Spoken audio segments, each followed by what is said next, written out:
I've always believed trust isn't something you just hand over. It has to be earned, protected, and respected. When I asked Emily to marry me, I truly thought we had that kind of bond. After nearly 3 years together, weathering highs and lows, we had built a rhythm that felt unshakable. When she said yes, tears in her eyes, I was convinced I had found my forever. But over time, small cracks started to show. Her phone, once casually left on the coffee table, now seemed glued to her hand. Nights we used to spend side by side turned into evenings she claimed were for girls' night out. The phrase rolled off her tongue with unsettling ease. I kept telling myself I was overthinking it, that she was just stressed, that she needed her space. Then Thursday came. She said she was going to meet her college friends. Just a couple drinks. Some catching up, she said, giving me a quick kiss before heading upstairs. But her refusal to meet my eyes lingered in my mind. That night, I was supposed to be stuck in meetings, or so she thought. After I wrapped up downtown, my phone buzzed. It was Matt. He was dating one of Emily's friends. Hesitant, he told me they weren't where they said they'd be. He had seen them heading toward the marina parking lot. My chest tightened. I tried to brush it off, but deep down I knew I wouldn't sleep until I saw for myself. 15 minutes later, I pulled into marina lot, scanning for her car. That's when I noticed it, my old truck, the one I had sold 6 months ago, parked in the shadows. Confusion hit me before I even stepped closer.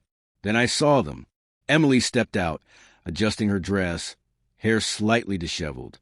Jason leaned against the truck casually. The sight punched the air from my lungs. Jason, the man Emily had sworn 2 years ago was nothing to worry about. They didn't notice me at first.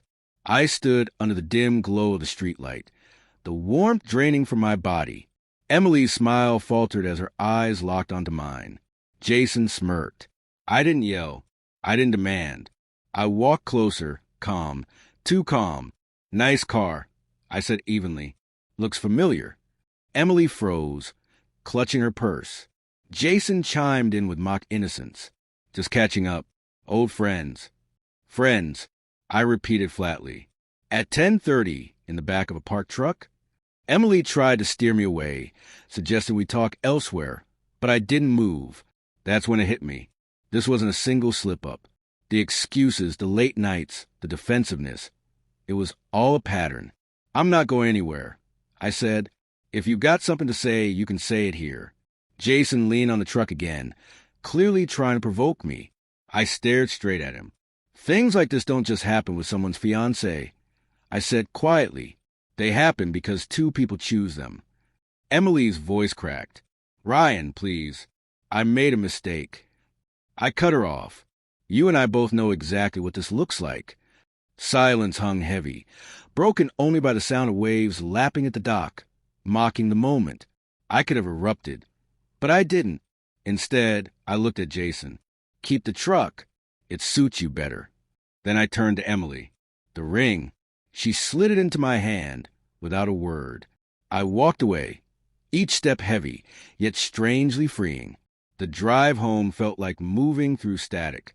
Every late-night excuse, every sudden change, every dodged question replayed in my head. I wasn't seething with rage. No, this was colder, sharper. I didn't call. I didn't text. By morning, her belongings were packed neatly into boxes by the door. When she knocked, desperate, I opened just enough to meet her eyes. There's nothing to explain, I said. You lied. You cheated. And with him, of all people. It wasn't like that, she whispered. But I didn't answer. I stepped aside, letting her see the boxes. Everything's in there. Take and go.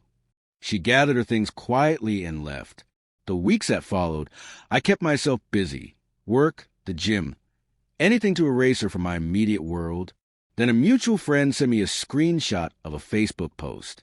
Emily and Jason, smiling together, captioned, "Finally where I'm meant to be." I didn't respond. Instead, I uploaded a photo of my new truck, paid in full, sitting in my driveway. Caption, "Upgrades all around."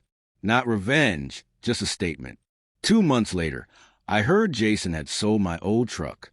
Emily had already moved on again. I didn't care. I was already moving forward, shaping a life where my worth wasn't tied to someone else's loyalty. The man who would have done anything for her was gone, and he's not coming back.